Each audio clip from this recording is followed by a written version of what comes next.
commence le mardi 5 août 2025 avec la convocation de 4 cadres de PPACI et 2 de PDCI-RDA à la préfecture de police sans aucune précision sur les faits qui leur sont reprochés.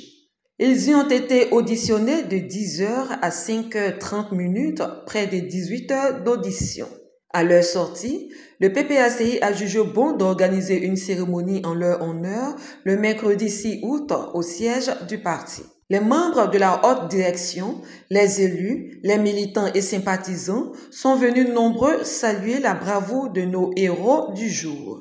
Sous des ovations nourries, le vice-président du CSP, Damana Adia-Picas, les secrétaires généraux adjoints Koua Justin, Daï Nestor, Blaise Lasme et Samba David font leur entrée. Avec fierté et courage, ces combattants ont pris place. Pour leur souhaiter la bienvenue, le secrétaire général Tchéide Jean Gervais a pris la parole au nom de la direction. Vient le tour de Damana Adia-Picas, porte-parole des camarades honorés. Merci. C'est le maître mot, rempli de sens, que Damana Adia-Picas a adressé à toute la direction des deux partis, aux élus, à toutes les personnes éprises de paix. C'est un responsable du comité opérationnel Rigayadi qui invite les militants et militantes à rester mobilisés pour le combat. Donc, cette marche, nous voudrons profiter de cette tribune pour appeler à la mobilisation. C'est une marche à caractère national. Nous avons fait des tournées, nous allons poursuivre et intensifier les tournées ces 2 derniers jours, mais les vice-présidents exécutifs des districts, les coordonnateurs régionaux, les coordonnateurs régionaux adjoints, les secrétaires généraux des régions, les fédéraux et toute la direction exécutive du PPACI doit à l'unisson manœuvrer, mobiliser, agir ces 48 heures pour que cette marche soit une marche mémorable. Prenant la parole, le coordonnateur du PDCI-RDA, Akosi Benjo, a rassuré l'auditoire de l'implication véritable du PDCI dans le combat. Nous ne pouvons plus accepter d'être terrorisés parce que nous sommes chez nous.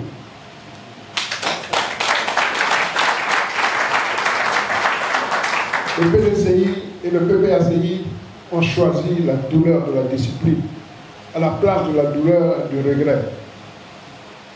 La douleur de la discipline nous oblige à nous serrer les coudes, quel que soit le moyen.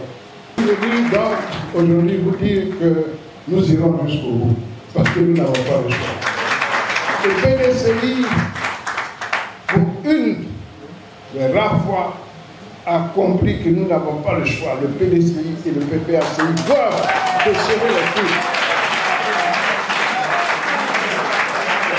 Après avoir expliqué le sens de cette cérémonie, Sébastien Dano-Djedje, président exécutif du PPACI, a invité les militants à retrousser les manches pour le combat dans l'union et la solidarité. Notre rôle, pour laisser à notre pays, à nos enfants, un pays solidaire et prospère, c'est de nous battre.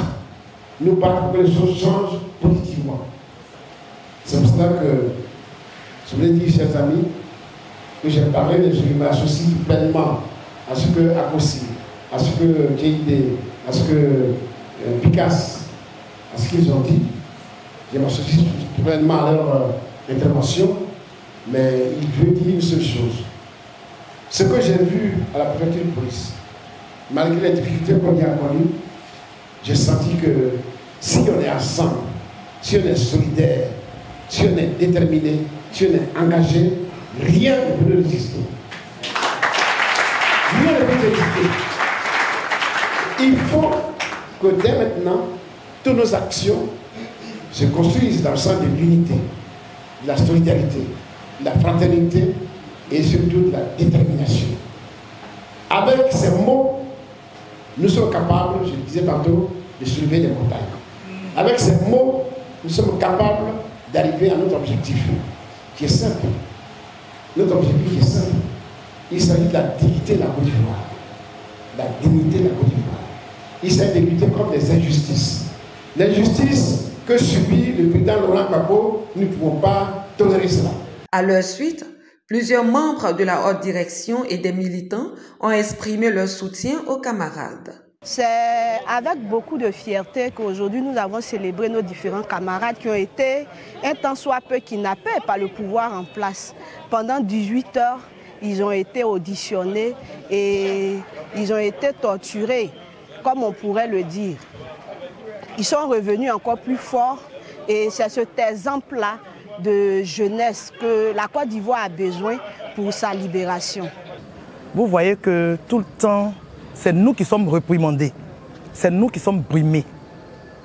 Et hier encore, voir nos camarades interpellés pendant 18 heures, ça a été très difficile pour nous. Ça a été difficile, on les a assistés, nous sommes restés là debout pour les attendre. Ils sont sortis, Dieu merci. Mais je pense que ça là ne doit pas freiner l'élan et l'ardeur des militants de retrouver un pays stable. Cela ne doit pas nous freiner. Nous avons assisté à une tentative d'intimidation de nos différents leaders et nous étions tous mobilisés à la préfecture de police comme pour donner notre solidarité. Mais cette tentative d'intimidation ne passera pas. Parce que nous sommes mobilisés aujourd'hui, mobilisés comme un seul homme pour faire obstacle à cette tentative d'usurper encore un autre mandat. Non au 4e mandat, c'est franchement pour nous une détermination à nul autre pareil. Nous avons reçu nos enfants et par cet accueil, nous voulons les encourager. Nous voulons leur dire que nous sommes avec eux. Nous voulons leur dire que c'est pour la Côte d'Ivoire qu'ils le font. Et tous ceux, toutes celles qui travaillent pour la Côte d'Ivoire, pour la libération de notre pays, pour le respect de notre pays, nous sommes avec eux. Cette lutte qu'ils mènent, c'est pour aussi les autres générations.